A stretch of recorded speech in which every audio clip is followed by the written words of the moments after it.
예, 안녕하십니까. 어제 이제 한미정상회담 공동 성명이 발표가 됐죠. 그래서 한국의 이 수인 기자단이 쓰는 기사를 보면 마치 문재인 대통령이 대북 관계에 대해서 자기 뜻을 다 관철시키고 트럼프가 다 오케이하고 엄청난 성과를 얻은 것처럼 거짓 보도를 지금 일삼고 있습니다. 이럴 줄 뻔히 알았죠. 그래서 사실은 외신도 지금 체크하고 하는데 외신 체크할 것도 없어요. 이번 정상회담 공동성명 발표는 문재인 외교팀의 대참사입니다. 있을 수 없는 일이 벌어진 건데, 그래서 지금 미국 언론에서 뉴욕타임즈나 이런 데서 지금 그런 식으로 쓰고 있는 겁니다. 한마디로 트럼프 대통령은 문재인을 완전 개무시했다. 그런 식으로 보도가 나가는데 한국의 어용 언론들만 엄청난 성과를 얻은 것처럼 큰일 났습니다. 한 100년 전에 정말 이 고종황제가 실정할 때 좋다고 고종황제만 찬양하게 만들었던 그 조선의 백성들 지금 그 꼴을 만들어내고 있는데, 문재인 정권과 이 대한민국 어용 언론들이 이번 건은 이 거짓 조작 발견하는 게 어렵지가 않아요. 저는 사실 좀 단단히 준비했거든요. 외신 가지고 조작 번역하고 막 이럴까봐. 근데 그럴 것도 없는 게, 아니 공동성명을 언론에 발표하는 자리에서 트럼프 대통령이 그거 아예 완전히 무시해버리고 자기 생각을 그냥 쫙 떠들었습니다. 아니 그런 경우가 있나요?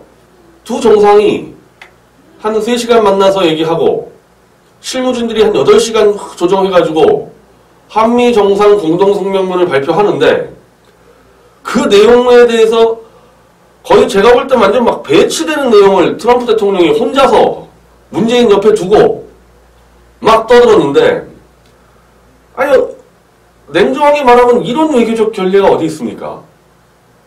어떻게 저는 문재인 대통령 외교팀이 이런 사태를 그대로 방치를 하고 사후에 항의도 안 하고 본인들이야말로 개돼지 마냥 좋다고 박수치고 우리가 이겼다.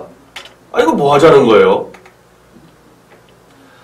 자, 한미 공동성명 내용은요, 아주 막 추상적으로 한미 동맹 우호를 다지고 막 하나만한 소리 있지 않습니까? 그거 쭉 하고 지금 문재인 측에서 막 국내에다가 자랑하는 것은 남북관계 대화를 재개하기로 트럼프가 허락했다 막 이렇게 떠드는데 거기에 인도주의적이라는 이 제한 성질요소가 붙어 있습니다. 즉 인도주의와 관련된 것만 대화해라.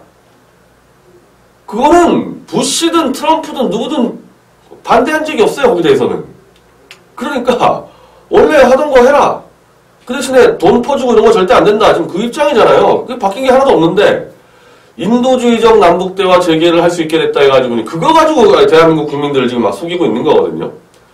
그 내용 빼면요, 무역에서 이 미국 쪽 의견이 좀 반영된 거, 그런 거밖에 없는 겁니다.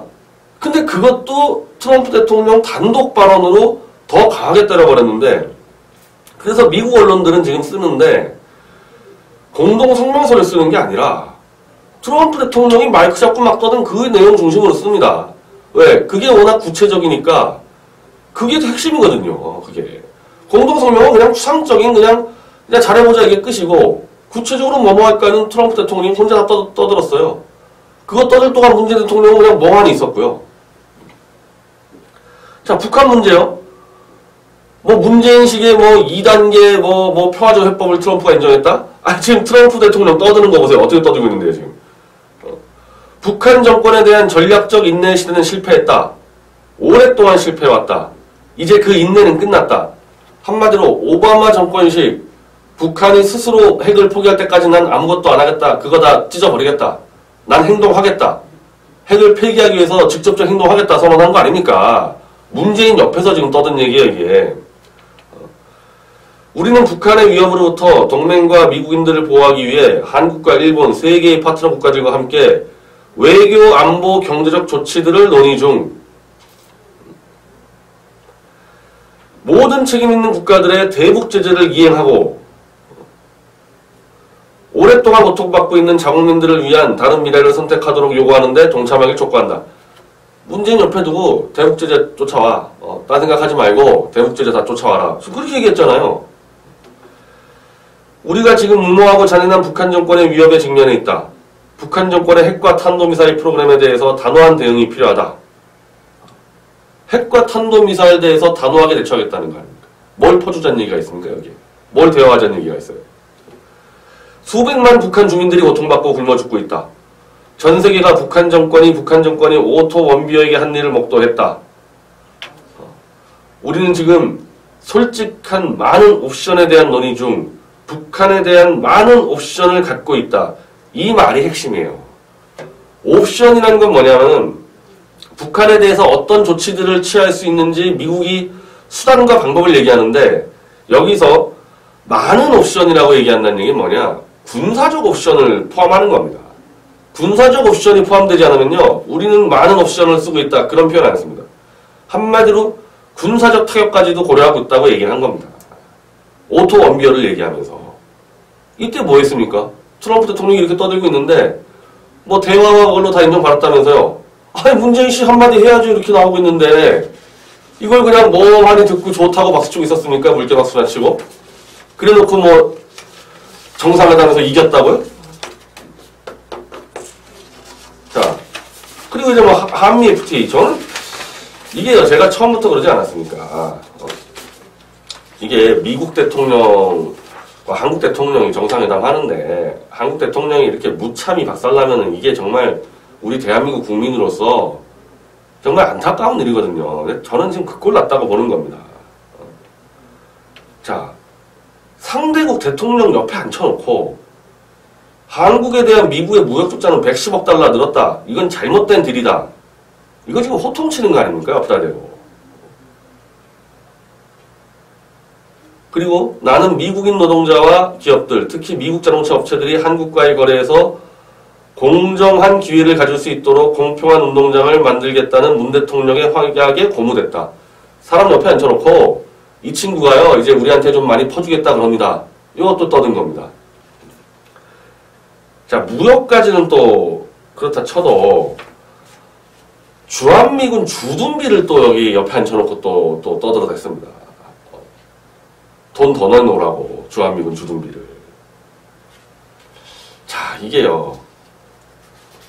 이 한미 그 공동 성명서에 없는 내용을 성명서를 발표한 다음에 초강대국 대통령이 도움받는 대통령 옆에 두고 한미 공동서에서 그렇게 뭐 문재인 측이 공들였다는 뭐 남북대화, 뭐 단계별 뭐 해법 싸그리 무시하고 이 북한 나쁜 놈들 가만 안 두겠다. 군사적 방법까지 동원하겠다. 확 질러버리고 니네들 우리한테 돈 벌어간 거 다 가져와. 갚어. 그렇게 얘기하고 주한미군 주둔비 더 가져와.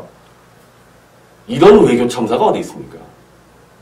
1952년도 이승만 대통령과 아이젠하워 대통령이 만난 게 대한민국의 첫 한미 정상회담인데 그 뒤로 정말 최악의 정상회담이었다고 하는 박정희 카터, 김대중 부시, 노무현 부시하고도 비교했을 때도 이런 외교 참사가 어디 있습니까? 호구 취급 당한 거예요. 투명인간 취급 당한 겁니다. 노무현 대통령하고 부시 대통령하고 이제 한국에서 정상회담할 때 바로 요거가 좀 비교될 만한 사건이 있었는데 이제 둘이서 북한이 비핵화를 하면은 종전협정을 하자. 이제 북한이 비핵화만 하면은 그래서 미국도 그러면은 북한이 완전히 핵을 다 없애면은 뭐 까짓 거 이제 종전선언을 할 수 있다. 요 정도로 얘기를 했는데 이제 노무현 대통령이 그 자리에서 부시 대통령한테 요청을 한 겁니다. 북한이 비핵화하게 되면은 종전협정을 할 수 있다는 걸 좀 확약해 주시죠. 근데 그거는 협상 테이블 때 얘기한 거니까 이제 부시 대통령은 또 그렇게 쉽게 얘기할 수가 없는 거예요. 종전협정 할 수 있지만은 그 전에 김정일이 핵무기를 완전히 포기해야 된다 그래서 이 무게중심을 김정일의 핵포기로 옮겨놨다고요. 근데 노무현 대통령이 또 얘기하는 겁니다. 아, 그거 말고 좀 더 김정일과 우리 국민이 더 듣고 싶어하는 얘기를 더 해달라. 근데 부시 대통령이 더 세게 얘기했어요. 김정일에게 달렸다. 종전은 김정일에게 달렸다. 김정일이 핵 포기한 거에 달렸다. 이래가지고 뭐 한미 정상끼리 뭐 코드가 안 맞았니 뭐 불협화음 나니 난리가 났었는데 저는 지금 그때보다도요 지금 공동성명 얘기에 나온 거랑 지금 트럼프가 떠든 거랑 완전 다르지 않습니까? 한미 우호 이런 게 없어져 버렸잖아요. 북한 문제 트럼프 내 방식대로 한다. 너는 돈이나 가져와라. 지금 이렇게 됐는데 그 문재인 대통령은 멀뚱히 물개박수나 치고 있고 그 한국이 이 개돼지 같은 기자들한테나 쓰게 해가지고 대북 주도권을 가져왔다? 오늘 그 문재인 대통령 그 기자들한테 대북 주도권을 자기가 가져왔다? 아니 트럼프 대통령 얘기한 걸 보고 이 트럼프 대통령이 쓴 트위터 글을 보십시오. 대북 주도권을 문재인한테 넘겨준다는 얘기 하나 있습니까? 딱 하나죠. 인도주의 그거 하는 거는 니네가 알아서 해라고. 인도주의. 그리고 원래요. 미국이라는 초강대국은 밑에 이 깔짝깔짝거리는 나라가 있으면요. 야 너 하지마 그런 식으로 얘기 안 합니다. 야 할 테면 해봐. 할 수 있으면 해봐. 얼마나 잘하나 보자. 한 다음에 한꺼번에 빚을 받아가는 스타일이거든요. 지금 이번에도요. 왜 이런 외교 초유의 참사가 벌어졌냐면은 사드 가지고 깝죽깝죽거리다가 그냥 된통 얻어맞은 겁니다. 문재인 외교팀이 한 일은 뭐밖에 없었냐.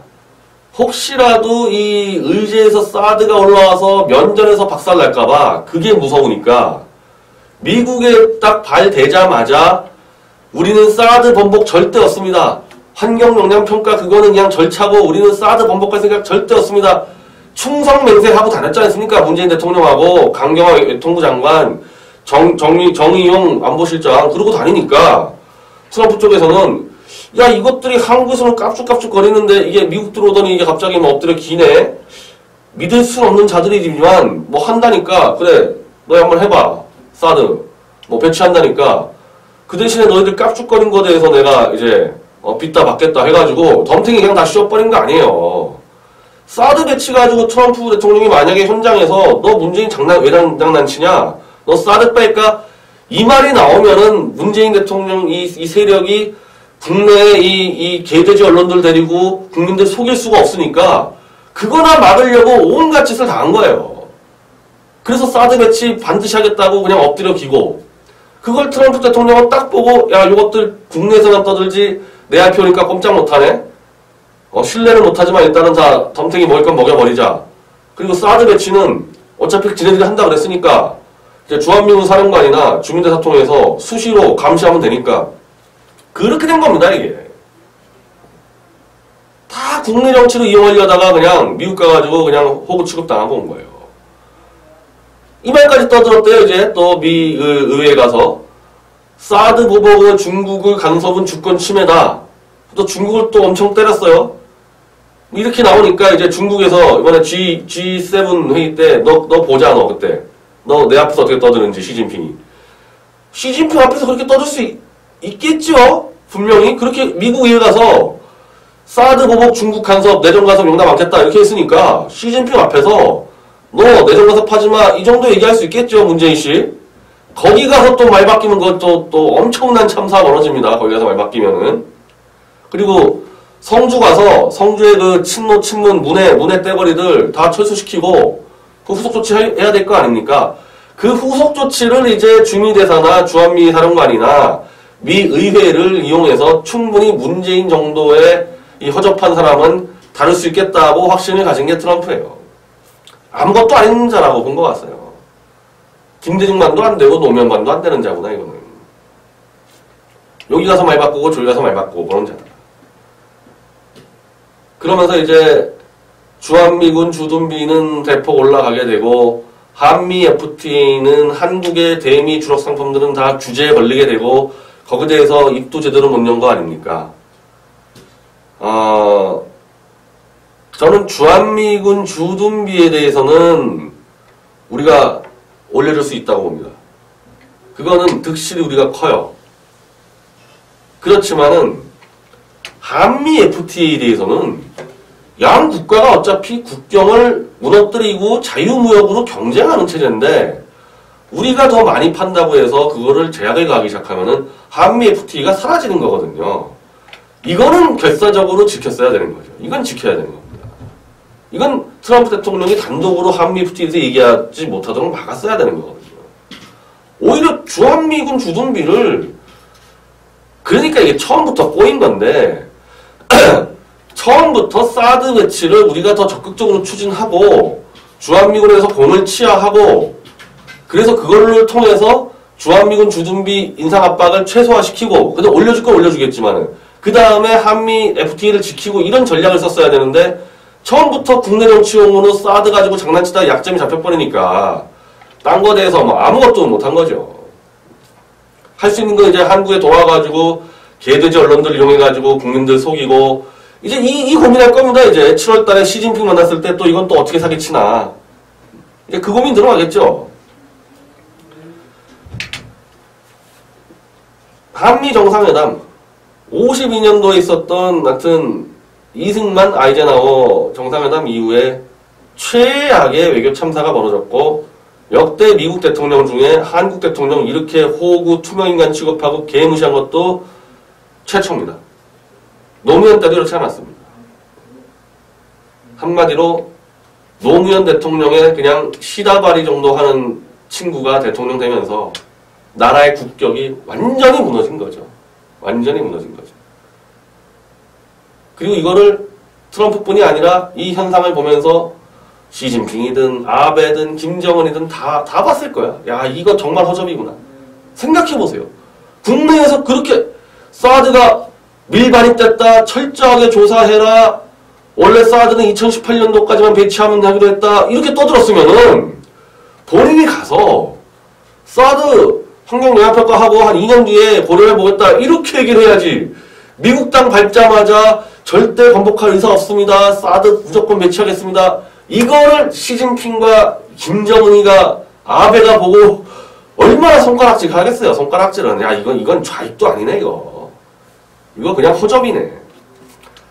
동네북 됐습니다 이제 한번 얻어털었기 때문에 아시아 한 바퀴 돌면서 동네북 되는 거고 어용 언론들 개돼지 언론들 이용해서 대한민국 국민들만 그냥 물개박수 치도록 하는.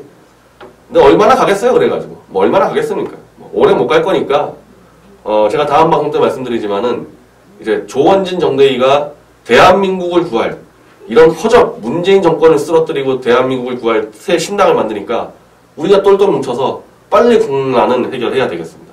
감사합니다.